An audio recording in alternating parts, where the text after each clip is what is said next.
A todos ustedes muy buenos días. Mi nombre es Henry García, coordinador del área de innovación y salud digital dentro de DECLA. Hoy vamos a tocar un tema, webinar, aspectos de seguridad en la historia clínica electrónica. Este webinar va a estar a cargo del señor Carlos Hornavallejos, experto en estandarización y normativa ISO, especialista en seguridad de la información.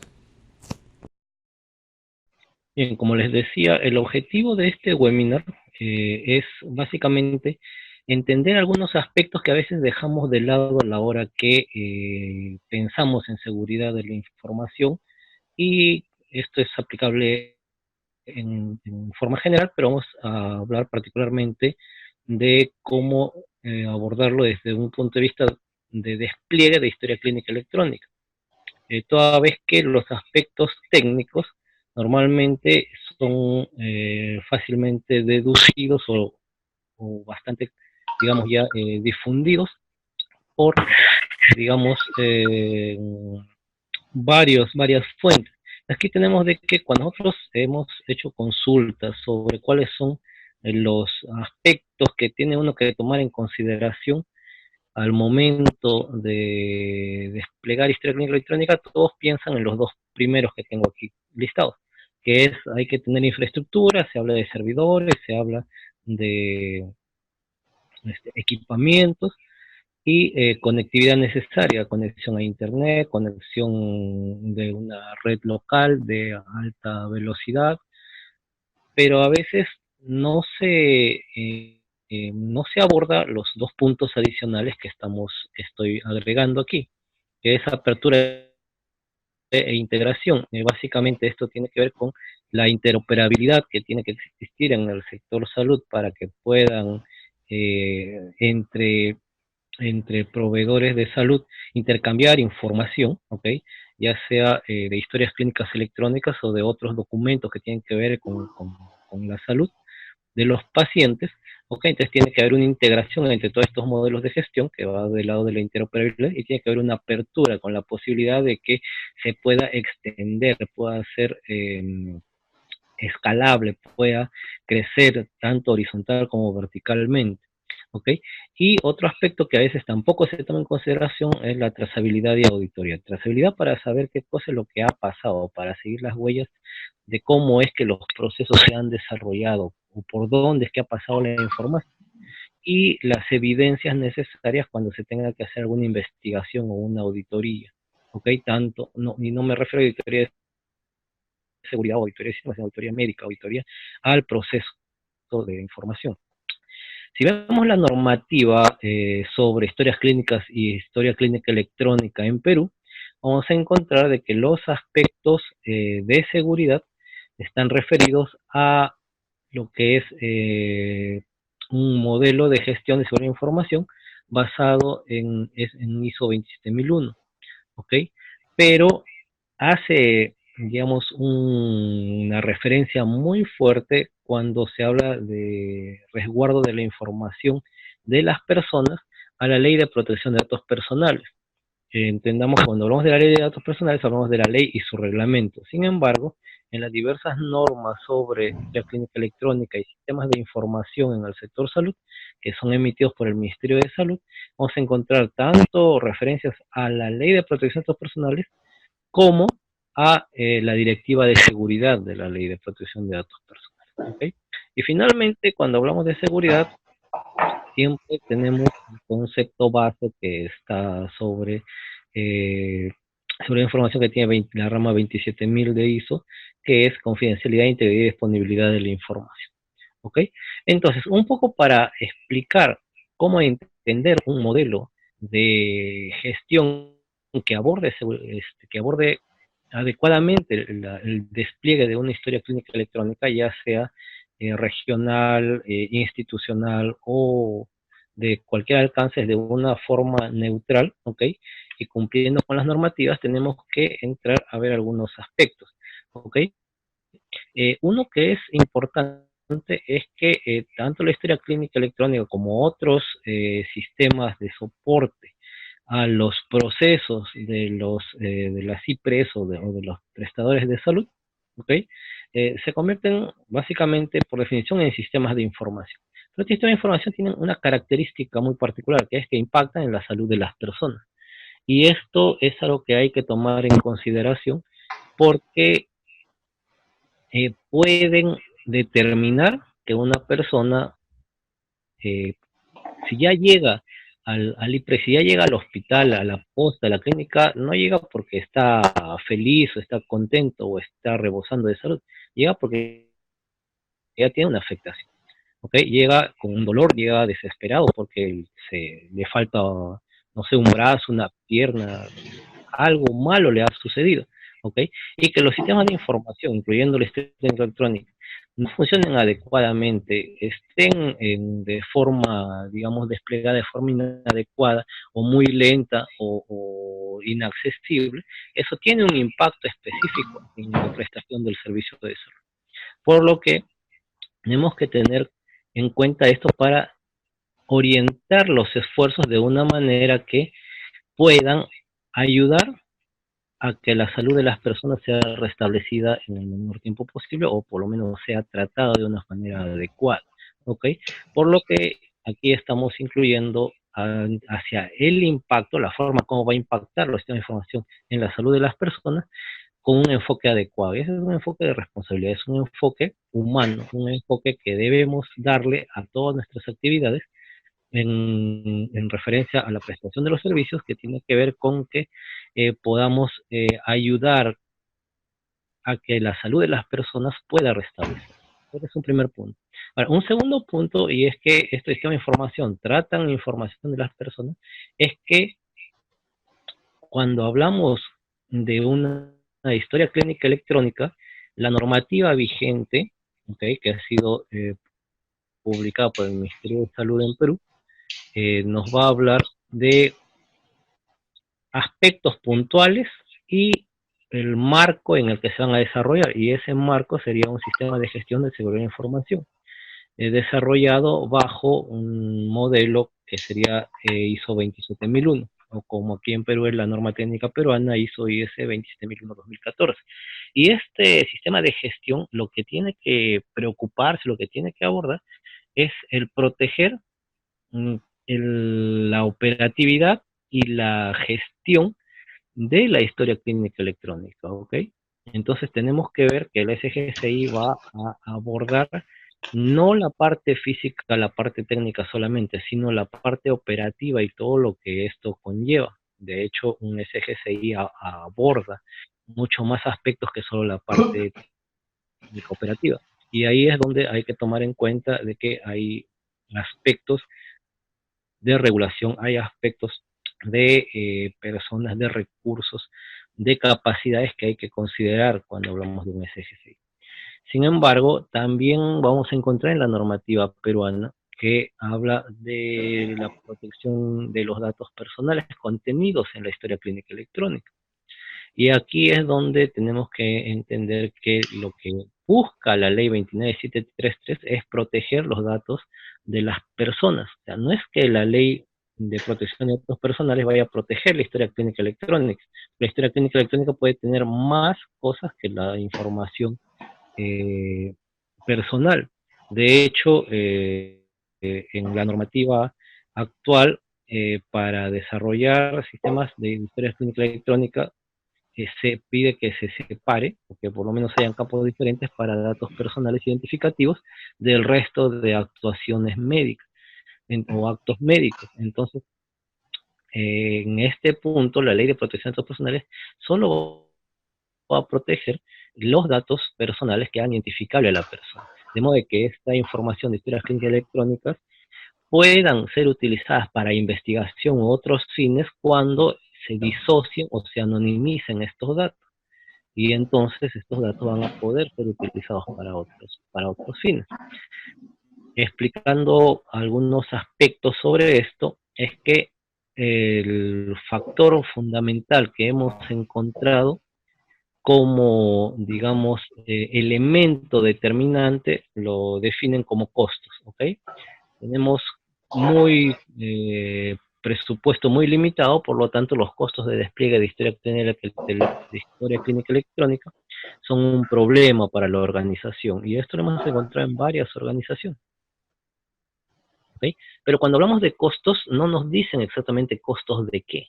Y a la hora que empezamos a desglosar para ver qué costos son los que deberían incluirse, encontramos que, por ejemplo, lo que nos dicen es, bueno, mira, necesitamos servidores nuevos, necesitamos una línea de conectividad más, más rápida, necesitamos infraestructura más adecuada, pero lo que no nos dicen es bajo qué criterios han llegado a esas conclusiones. ¿Ok? Entonces, aquí para aterrizar el tema de costos, estamos viendo que sí hay elementos en los que va a haber necesariamente un gasto de dinero o una asignación de presupuesto, pero tendría que ir más del lado de personal que genere las capacidades para que el personal pueda tomar las decisiones adecuadas al momento del despliegue, saber qué cosa es lo que tiene que priorizar, cómo lo va a hacer, qué cosa es lo que va a adquirir y cuáles son, digamos, las pruebas que tiene que hacer para tomar una decisión, si los servidores que tiene son suficientes o necesita servidores nuevos. eh, y eso nos lleva también a que tenemos que tener los instrumentos de soporte adecuados. A esto me refiero a que tengamos las herramientas, tanto para medir como para desplegar, como para implementar. ¿Okay? Y en cuanto a seguridad, también los controles mínimos que debemos identificar para poder, digamos, operar de una manera confiable y que esa confiabilidad se le traslade al usuario, en este caso a la persona que llega al establecimiento de salud a, a, a ser tratado de una afectación. Y esto entra en un modelo del sistema de gestión de seguridad de la información, el cual tiene un carácter iterativo. Es decir, no es que tengas que hacer todo bien desde el principio, sino prioriza qué es lo que puedes hacer, pero hacerlo rápido, pero hacerlo ya, empezar de una vez, ¿ok? Para que esto puedas tener, digamos, ya una operatividad mínima y luego en siguientes iteraciones poder seguir desplegando cada vez a un mayor nivel, a una mayor complejidad y eso también nos lleva a una mayor exposición y por supuesto a un mayor nivel de seguridad requerido. Pero todo esto tiene que tener una consistencia de acuerdo a lo que la organización tiene como capacidad. Entonces, como el costo o la asignación presupuestal es uno de los limitantes, lo vamos a poner como un factor para hacer un ejemplo de cómo podríamos abordar estos aspectos. Entonces, estamos poniendo de que el límite presupuestal, sea cual sea dentro de la organización, impacta el despliegue de la historia clínica electrónica. ¿Ok? Pero aquí también el impacto, vamos a tener que determinar cuál va a ser nuestro enfoque adecuado para gestionar este impacto. ¿Ok?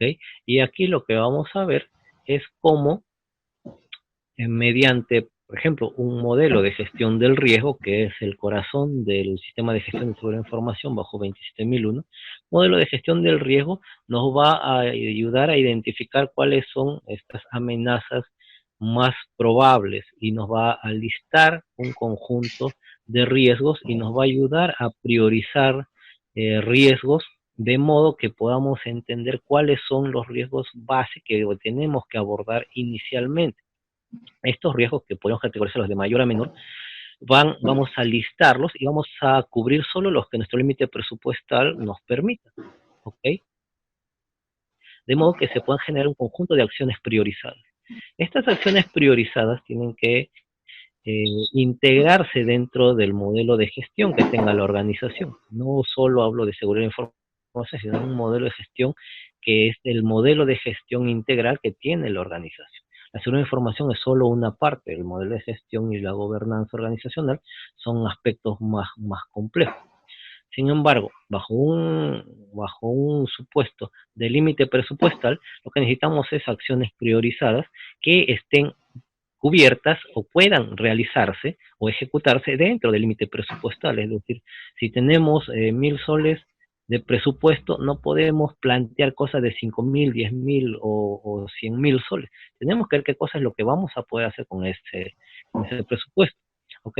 Ahora, esas acciones priorizadas inmediatamente van a colaborar, ya no solo van a impactar el límite presupuestal, sino las acciones priorizadas van a colaborar en el despliegue de la historia clínica electrónica. Esta colaboración puede ser muy pequeña o muy grande. Va a depender de las acciones y del impacto que estas acciones tengan dentro del despliegue de la historia clínica electrónica. Estas acciones pueden ser administrativas, pueden ser de dirección, puede ser con la aprobación de una política, por ejemplo, y esto no requiere, digamos, una contratación externa, lo que requiere es, como habíamos visto en los costos, una lámina anterior, personal que pueda hacer una política, que pueda plantear una política de seguridad de información o una política específica, digamos, una política de contraseñas, una política de control de acceso, etcétera. Entonces, esas cosas, el personal tendría que estar en la capacidad para poder desarrollar una de esas políticas, tanto de alto nivel como de nivel operativo. Pero cada una de esas van a ayudar a que se pueda desplegar adecuadamente la historia clínica electrónica. Eso va a tener un impacto positivo. Ahora, evidentemente, por ejemplo, si necesitamos un site de contingencia o necesitamos un servidor muy fuerte, es probable que eso esté fuera del límite presupuestal. No por eso deja de ser importante, pero también tenemos que ser realistas. No podemos detener todas las acciones por falta de presupuesto. Lo que tenemos que hacer es adecuarnos al límite presupuestal para poder desplegar las acciones que estén dentro de ese límite presupuestal y dejar así para una segunda iteración el poder solicitar mayor presupuesto, pero ya con resultados. Cada una de estas acciones va a tener un método de medición y un resultado. ¿Ok? Otras variables a tomar en cuenta. Lo que les decía, la organización tiene que ser consciente de cuáles son sus límites y sus capacidades para poder abordar un proyecto de historia clínica electrónica. Si bien es cierto, esto tiene que ser obligatorio, el tema de que sea obligatorio no significa que se va a hacer inmediatamente. Van a haber organizaciones que van a demorar en desplegar o implementar su propio modelo de historia clínica electrónica o utilizar un modelo ya prehecho. Esas decisiones las va a tomar cada organización. Sin embargo, van a tener limitantes, sea cual sea el camino que tengan, pero aquí lo que necesitamos es conocer las capacidades y desarrollar las capacidades necesarias para poder apoyar en el despliegue de la historia clínica electrónica. Eso va del lado de los conocimientos necesarios. Si bien es cierto, un modelo de historia clínica electrónica es más técnico, no significa que tengamos que desarrollarlo, pero sí tenemos que operarlo, tenemos que operativizarlo y tenemos que poder identificar aspectos adicionales que puedan impactar negativamente en la organización. Y para eso necesitamos un nivel de conocimiento base. Otro aspecto es el de la decisión autoridad, porque sin este, digamos, sin tomar decisiones adecuadas que conlleven responsabilidades, pero si esas responsabilidades no son equiparables con o no están relacionadas con una autoridad para poder cumplir con esa responsabilidad, entonces tampoco va a funcionar. Y finalmente hay que centrarse en el negocio y el aporte de valor, entendiendo que el negocio es básicamente la razón de ser de la organización. Pero el aporte de valor, aquí si lo pongo de esta forma, tendría que ir más del lado del aporte de valor que le das, no al negocio, porque ya estás entrando con el negocio, el aporte de valor que le das a tus usuarios, a las personas que van a atender. En el sector público esto se conoce como valor público, en el sector privado tendríamos que ver la satisfacción del cliente, ¿ok? Y todos estos aspectos también dentro de un modelo de gestión de la información puede ser iterativo. Si lo ponemos aumentando o mapeándolos con nuestro modelito que habíamos puesto hace un momento, aquí tenemos que incorporamos el componente de apoyo a la alta dirección, que está en verde, ¿ok? Que con el respaldo vamos a poder consolidar el enfoque adecuado, porque va a ser algo que la misma alta dirección nos pida o se comprometa. Eso va a significar que va a tener un impacto directo en el límite presupuestal y probablemente va a ser inmediato o tras revisar los primeros resultados, que haya una provisión de recursos adicionales. Y no solo me refiero al incremento del límite presupuestal, es decir, no solo hablo de provisión de recursos financieros, sino también hablamos de probablemente mayor cantidad de gente, un equipo, digamos, mayor de personas, o la capacitación y especialización de las personas que van a desarrollar esto. Pero para eso necesitamos que la alta dirección se compromete. La alta dirección solo la vamos a comprometer presentando los resultados y beneficios que vamos a poder evidenciar el despliegue de las acciones priorizadas que hayamos podido ejecutar en un periodo de tiempo adecuado, es decir, lo más rápido posible. Por eso es que necesitamos desplegar estas cosas rápidamente para poder abordar este modelo de una manera bastante simple, pero a su vez ordenada metodológicamente. ¿Ok? Ya estamos con el tiempo. Entonces, aspectos a incluir finalmente, tenemos que ver, cuando hablamos del despliegue de historia clínica electrónica, tenemos aspectos como la complejidad del proyecto, el alineamiento con los procesos organizacionales. Ojo que esto de acá no es que la historia clínica vaya por un lado y la organización vaya por otro, no. Lo que vamos a ver es que cuando desplegamos un modelo de historia clínica electrónica, varios de los procesos asistenciales, varias de las formas como trabajamos, van a tener que modificarse para poder alinearse o integrarse con la historia clínica electrónica. El cumplimiento normativo tiene que ser uno de los ejes a monitorear, porque las normas van a seguir saliendo y se van a seguir modificando. Las necesidades de competitividad, sobre todo en el sector privado, ¿por qué? Porque va a haber mayor oferta en el mercado. Oportunidades de colaboración, básicamente tanto público como privadas, para poder responder a situaciones específicas. Finalmente, la satisfacción de los stakeholders, que va del lado de el sector gobierno, puede ser el Congreso de la República o la Contraloría, pero también estamos hablando de las personas que reciben la atención en salud, y del lado privado puede estar la Junta de Accionistas o los asesores de negocio, pero también no olvidar a las personas que son las que van a recibir la atención en salud. ¿Ok? Y bien, eso es brevemente los aspectos que queríamos abordar en este corto webinar, y quedó, no sé si hay tiempo para un par de preguntas. Henry. Gracias, Carlos, por acompañarnos. En efecto, lo importante de tener un buen sistema de seguridad de la información implementado es clave. Voy a dejar abierta el micro para que un participante nos consulte algo que desee compartir con nosotros.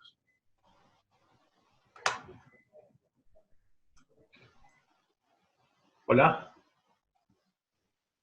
Hola, sí, tienes el micro abierto.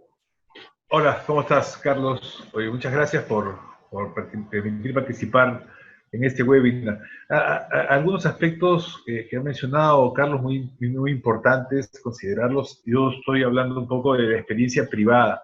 Sin embargo, un tema muy preocupante para nosotros es en cuanto a lo que realmente pudiera llamarse una historia clínica electrónica. Vemos muchas iniciativas en relación a implementar historias clínicas que podrían llamarse digitales o digitalizadas y que no alcanzan a tener esta característica. Sobre este tema yo creo que sería importante, probablemente motivo de otro webinar, poder determinar cuáles son las que sí pueden llamarse historias clínicas electrónicas y cuáles no, para que podamos de alguna manera alinear este concepto. En base a este tema de seguridad, sobre todo, ¿no? De la información que nosotros en esta iniciativa no queremos desalentar, sino más bien alentar. Sí, sobre eso hay varias formas como podemos entender la historia clínica electrónica, pero por lo menos los que estamos en Perú tenemos que ceñirnos a la normativa. Y básicamente la normativa lo que nos define, hay una norma del MINSA que define qué es lo que tiene que tener la historia clínica electrónica, y ahora entiendo de que con el Registro Nacional de Historia Clínica Electrónica vamos a tener más claro qué cosa es historia clínica electrónica cuando tengan que acreditarse los sistemas de historia clínica electrónica. Entonces, de este modo, si tu sistema no es lo que dice MINSA, entonces se va a, se va a, no vas a acreditar. Entonces vas a tener que cumplir con esos parámetros sí o sí, y eso es lo que va a definir qué cosa es, por lo menos en Perú y bajo la normativa MINSA, qué cosa es lo que el ente rector diga que es una historia clínica electrónica y así lo acepta. ¿Ok? Por eso es que yo ponía uno de los puntos que sea el cumplimiento normativo, ¿ok? Porque en ese sentido pueden surgir una definición y luego otra y modificarse por resolución ministerial o por ley o por decreto supremo. Entonces sí es importante ir monitoreando esos aspectos, que también lo he puesto en la diapositiva. ¿Ok? Gracias. Ok, gracias. Gracias, Carlos. Gracias, Alfredo. ¿Alguien tiene algún comentario adicional?